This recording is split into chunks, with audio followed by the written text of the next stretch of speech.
Do you ever look at a large Lego box and just wonder, hey, how do you even sell this? How do you mail it? What's the process for that and how much does it cost? Well, don't worry, because in today's video, I'm going to walk you through all of that. Yeah. Lego, my Jameso. With large Lego boxes, if they fold down flat, so if you can cut the seals on both ends and they fold, you're going to send it like a poster board. Throughout the years of having my bricklink store, I've had to ask many questions about shipping boxes. I've had people ask me questions, what's the best way to mail it? How long does it take? How expensive is it?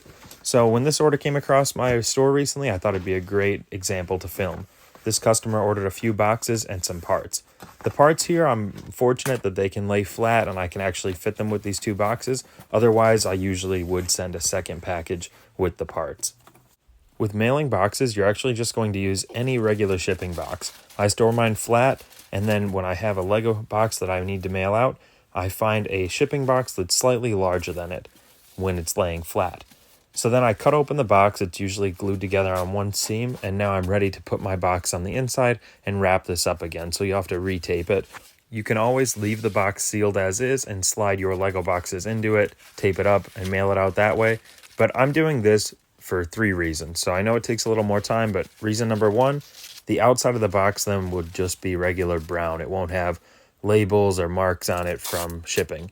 Reason number 2, I can add this paper here like I'm doing to kind of give the box on the inside a little added extra protection and security from people seeing on the inside.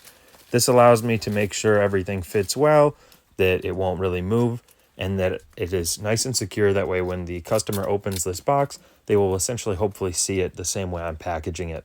I always like to ensure the customer receives the package the way I'm wrapping it up. That way there isn't shifting and they get a good product.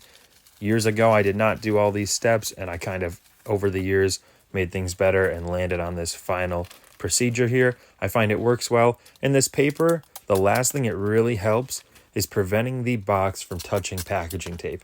If packaging tape does eventually, if it ends up touching the Lego box, it will ruin the decal and strip things off of it. So I find this paper not only is for security, but also for the tape on the outside of the box.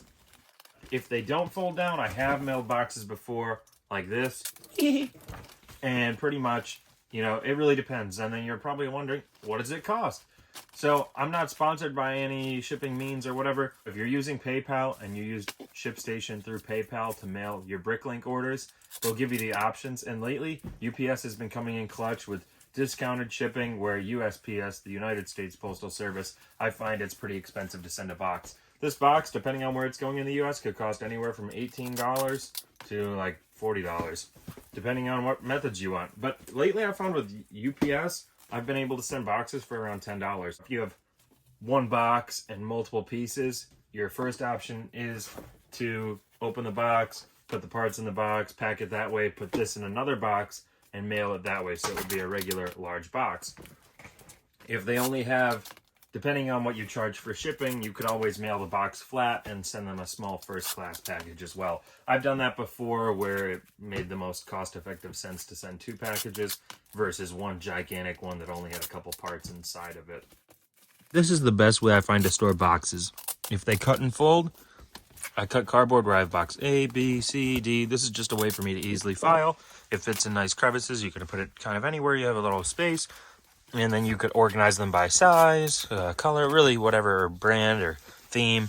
So I just pretty much have the boxes in here. And when somebody orders one, in the remarks, it'll say, box B.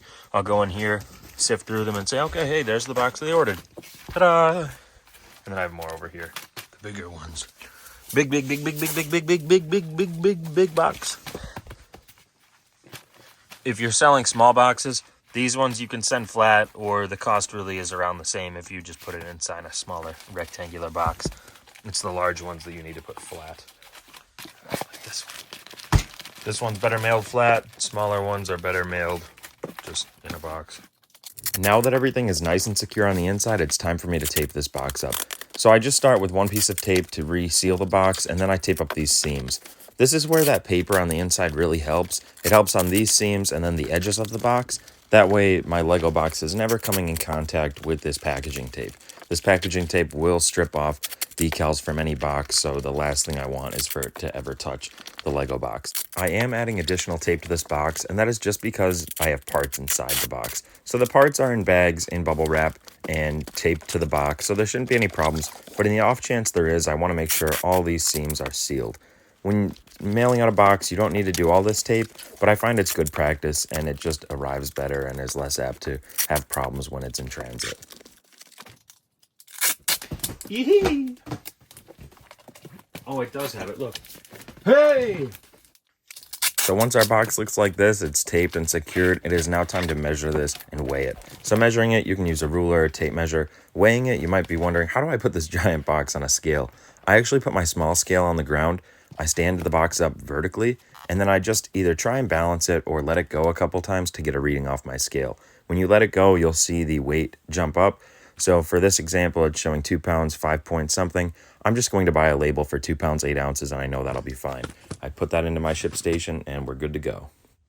Hopefully this video was helpful. If it was, please give it a thumbs up, and please subscribe to see more. I'll be posting bricklink content on Fridays, train content on Tuesdays, and just other Lego stuff, really whenever it comes around.